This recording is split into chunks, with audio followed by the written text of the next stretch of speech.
Okay guys, we're here today. This is Tony with Extreme Clean Carpet Cleaning. And what we're going to do today is we're going to do a patch. Let's just face it, sometimes in carpet cleaning, it doesn't always come out perfect. There are going to be times where a spot is not going to come out.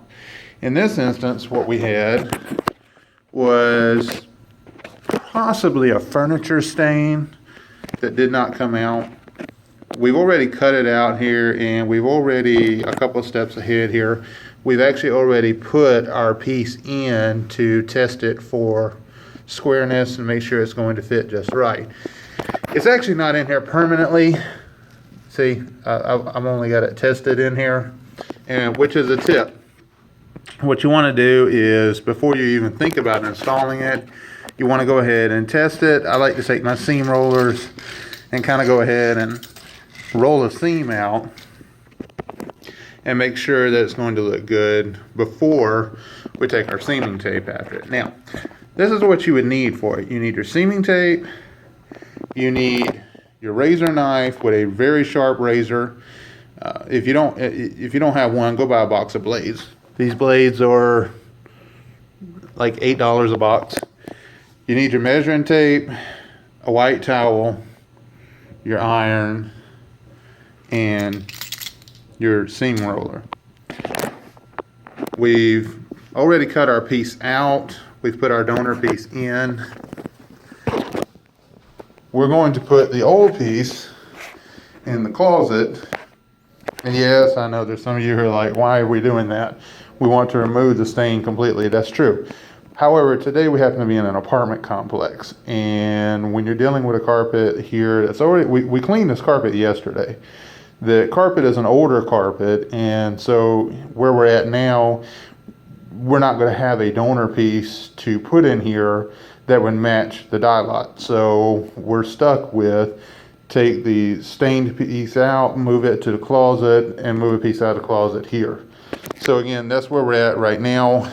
The next step is we're going to take the seaming tape and we're going to put it up underneath the piece of carpet that we put in here as our donor. So give me 1 second, we'll be right back with you. Okay guys, we're back. This is for our next step.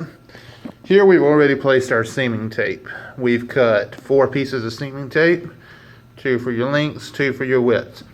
If you notice on your widths, they do not overlap your lengths. They basically stop where the cardboard is. You don't want it to overlap where the glue is. Now, on seaming tape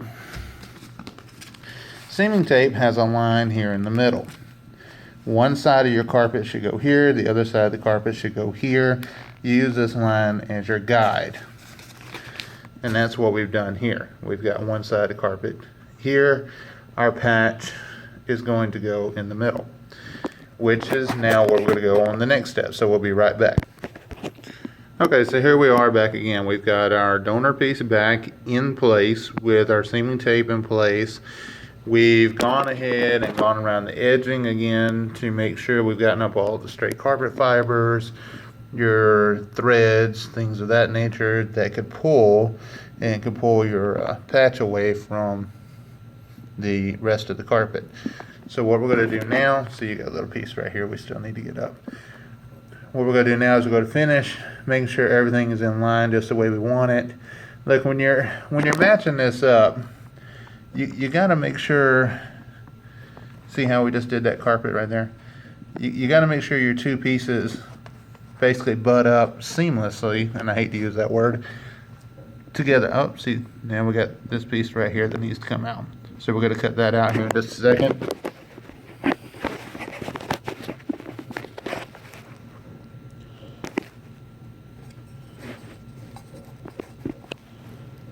Hard to do that one-handed. Look at that. There we go. Come right out. So what we're going to do is, again, we're going to finish pairing this up completely correct, and then we're going to start gluing the seams together. So we'll be right back. Okay, so now we've got our iron in place, and we're doing one side of our seam. You're going to do this about 4 times, one on each side. There, there, there, and there. I like to give it about a minute for each time I place the iron. And about the last 30 seconds or so, I like to press down on the iron to really get that glue nice and hot so the carpet will stick to it.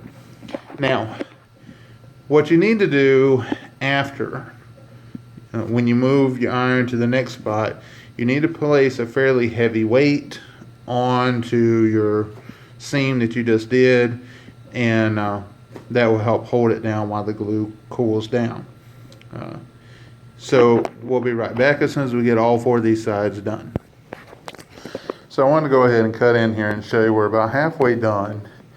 And as you can see, we got a heavy weight on the side we just did.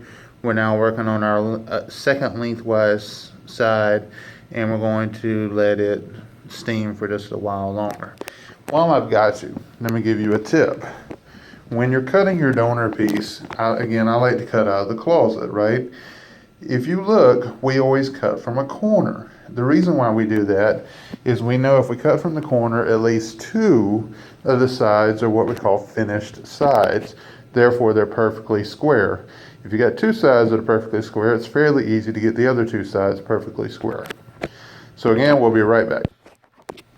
All right, so we're back again. I want you to see that our first seam is done. We got our weight on our second seam. We're now steaming the third seam, and then we've got 1 more seam to go. From a business standpoint, guys, carpet cleaners, you need to learn how to do this. It's not a difficult process. It's actually quite easy. Do a few at the house. Get you a couple of scrap pieces of carpet from a carpet dealer. Play with it at the house till you get it perfect. It's a very, very simple skill to learn. Learn it, utilize it in your business. You will quickly see that the ability for you to do that far supersedes you calling a repair guy and sending that money out. That's something you can keep inside to your business.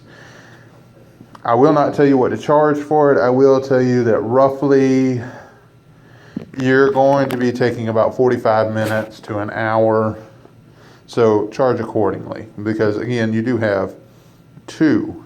You have 2 patches that you're going to end up doing, the one here and then the one to put your other piece back in the hole. So charge accordingly. Be right back. Okay, ladies and gentlemen, we're back. We're finally done with our patching. All we're doing now is just rolling our seams out, trying to, again, finish up making this patch as invisible as we can.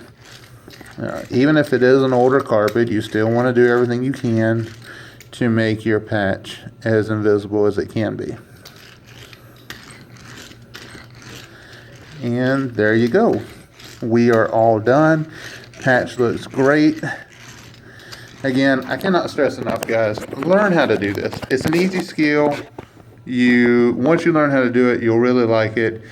Then you become more than just a carpet cleaner. You become a carpet expert. Add this to your repertoire. You'll find that your business will greatly increase. All right, guys, have a good one.